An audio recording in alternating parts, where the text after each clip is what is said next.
Hello అండి, అందరికీ నమస్కారం. Welcome back to our channel. అందరూ ఎలా ఉన్నారండి? అందరూ బాగానే ఉన్నారనుకుంటున్నా. ఇకపోతే ఇవాల్టి మన వీడియో ఏంటంటే, తెలుగు రాష్ట్రాల ప్రజలకు చూసుకున్నట్లయితే మనకు గుడ్ న్యూస్ అయితే వచ్చేసిందనమాట. అటు కేంద్ర ప్రభుత్వం నుంచి, ఇటు చూసుకున్నట్లయితే రాష్ట్ర ప్రభుత్వం నుంచి అయితే ఈ నెల ఫిబ్రవరి 21వ తేదీ నుంచి అయితే మనకు రైతుల ఖాతాలకి అమౌంట్ అనేది జమ చేయబోతున్నారనమాట. ఫుల్ డీటెయిల్స్ కోసం అయితే ఈ వీడియో ఎన్ని వరకు చూసేకైతే ట్రై చేయండి.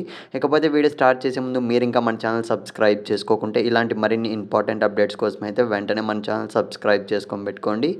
ఇక మనం ఏమాత్రం ఆలస్యం చేయకుండా వీడియోలోకి అయితే వెళ్ళిపోదాం. మన కేంద్ర ప్రభుత్వం నుంచి చూసుకున్నట్లయితే పీఎం కిసాన్ ద్వారా 16వ విడత అమౌంట్ అనేది ఈ నెల 21వ తేదీ నుంచి అయితే విడుదల చేయబోతున్నారనమాట. ఇదైతే ఒక గుడ్ న్యూస్ అని అయితే అనుకోవచ్చు. ఆల్రెడీ మనకు నేను లాస్ట్ వీడియోలో అయితే చెప్పాను. ప్రతి ఒక్క రైతు అయితే ఈ పీఎం కిసాన్ స్కీమ్కి సంబంధించి ఈ కేవైసీ ప్రాసెస్ అనేది కంప్లీట్ చేసుకోమని అయితే అట్ లాస్ట్ ఫైనల్గా అందరూ కంప్లీట్ చేసుకున్నారని ఎక్స్పెక్ట్ చేస్తున్నా. ఇకపోతే 15వ విడత అమౌంట్ అనేది చాలా మందికి అయితే పెండింగ్లో ఉందని అయితే బాధపడుతున్నారు. వాళ్ళకు కూడా డీటెయిల్స్ అన్ని కరెక్ట్గా ఉంటే మాత్రం 16వ విడత అమౌంట్తో పాటు 15వ విడత కూడా రిలీజ్ చేస్తారన్న అప్డేట్ అయితే వచ్చిందనమాట. ఇకపోతే తెలుగు రాష్ట్రాల్లో చూసుకున్నట్లయితే రైతు భరోసా స్కీమ్కి సంబంధించి కూడా మనకు ఈ నెల లాస్ట్ వీక్లో అయితే అమౌంట్ అనేది మనకు రాష్ట్ర ప్రభుత్వం నుంచి అయితే విడుదల చేస్తారో అన్న అప్డేట్ అయితే వచ్చింది. ఇది కూడా గుడ్ న్యూస్ అని అయితే అనుకోవచ్చు.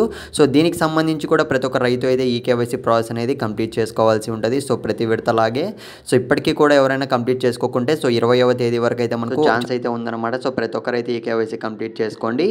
దీనికి సంబంధించి మీకు ఎటువంటి చిన్న డౌట్ ఉన్నా కామెంట్ అయితే చేసి ట్రై చేయండి. వెయిట్ చేద్దాం, మనకు స్కీమ్స్ అనేది విడుదల చేయాలి.